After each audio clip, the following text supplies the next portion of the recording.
Imagine a hypothetical friend of mine. We'll call him Bob. Suppose Bob goes tomorrow and buys a scratch-off lottery ticket. He wins $100 on a $1 ticket. Bob goes back the next day and again he wins $100. The action and the result is the same on the third day. In that moment, Bob decides that he is going to quit his job, sell his house, and become a professional scratch-off lottery player.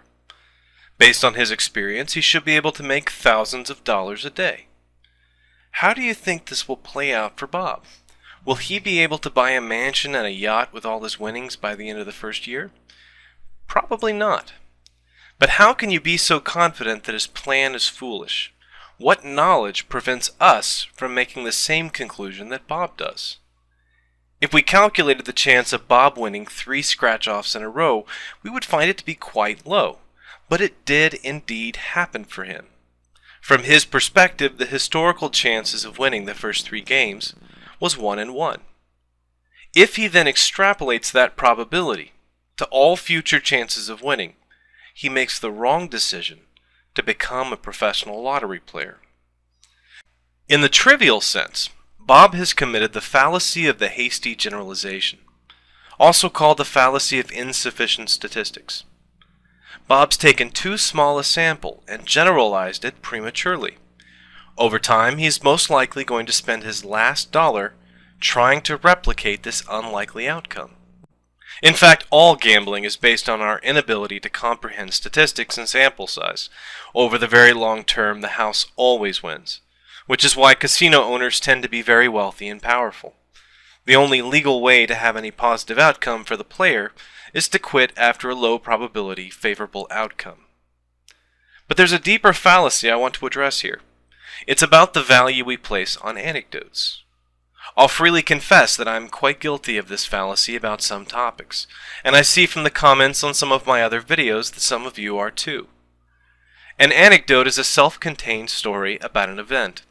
I'm specifically referring to anecdotes about alternative medicine or paranormal or supernatural phenomenon.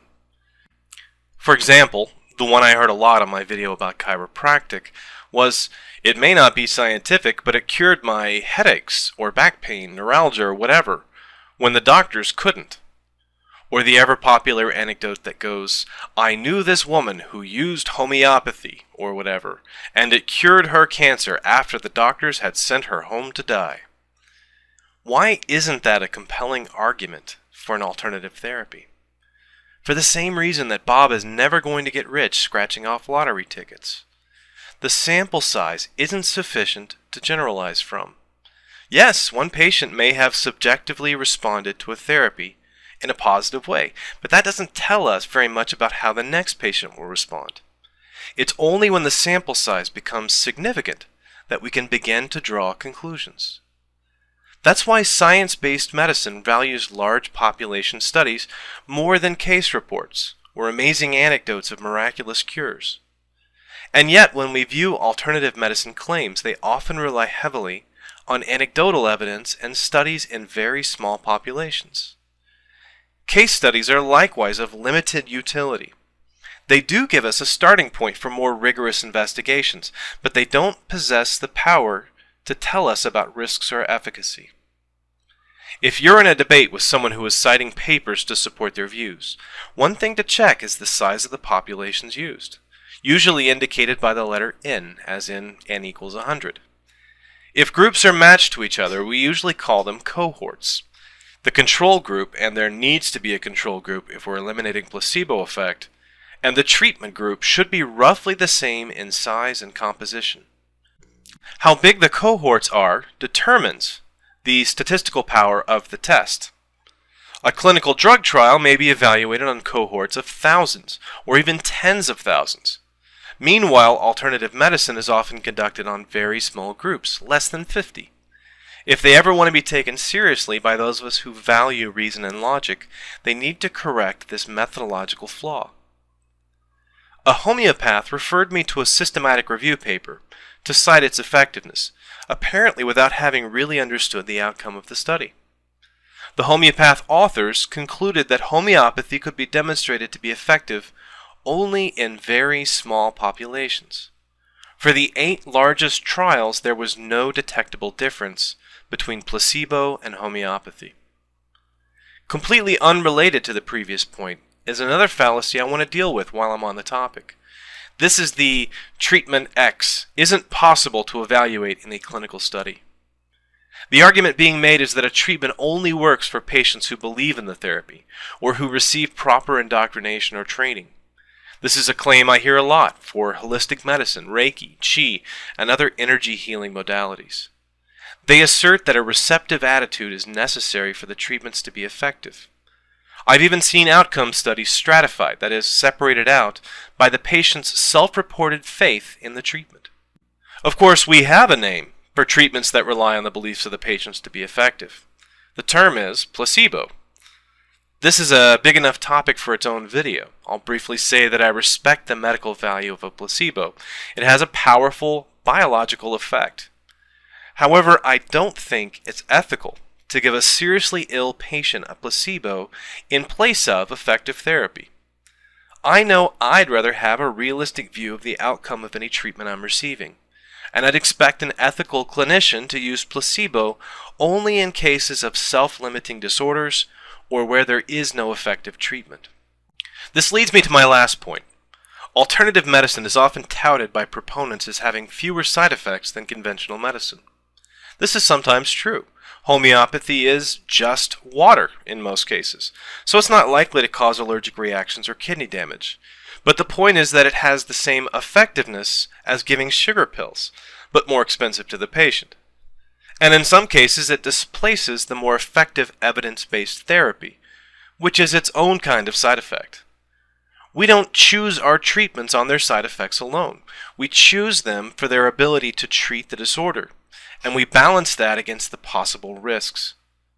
This is something we do in any human endeavor. It's a logical consequence that anything we choose that has an actual biological effect might have multiple effects, some undesirable. The argument being employed here is called the perfect solution fallacy, a form of the false dilemma. It proposes that we reject workable solutions because they don't completely eliminate the problem, or they have some negative consequence. One favorite statistic is the number of people who die from drug interactions or medical mistakes, as though this validates the non-effective treatment of homeopathy. I've been accused by some of being naive. I find this very amusing, as though my personal evidence-based standard of what therapy I choose is somehow an unreachable goal. I've also been chided for demonstrating the weaknesses of alternative medicine, but not the weaknesses of conventional medicine. To do so would be a false balance. Of course, we should continuously strive for better medicine, to reduce side effects, to find out the best solution for the patient. But the methods we need to employ to make that improvement are evidence-based methods. I don't attack alternative medicine for being mystical. I attack it for not being demonstrated to work. So, to summarize, the basis for gambling and alternative medicine have an element in common and exploit the same flaw in our thinking. They rely on a hasty generalization from a small sample size.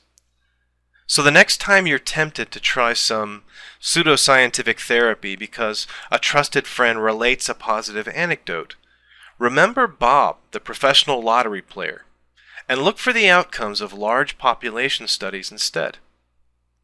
I'll leave you with 2 favorite quotes on the topic. From Roger Brenner, "The plural of anecdote is not data." And from that great scientist that kept us laughing, Richard Feynman, "Science is what we have learned about how to keep from fooling ourselves." As always, the best advice comes from a trusted physician.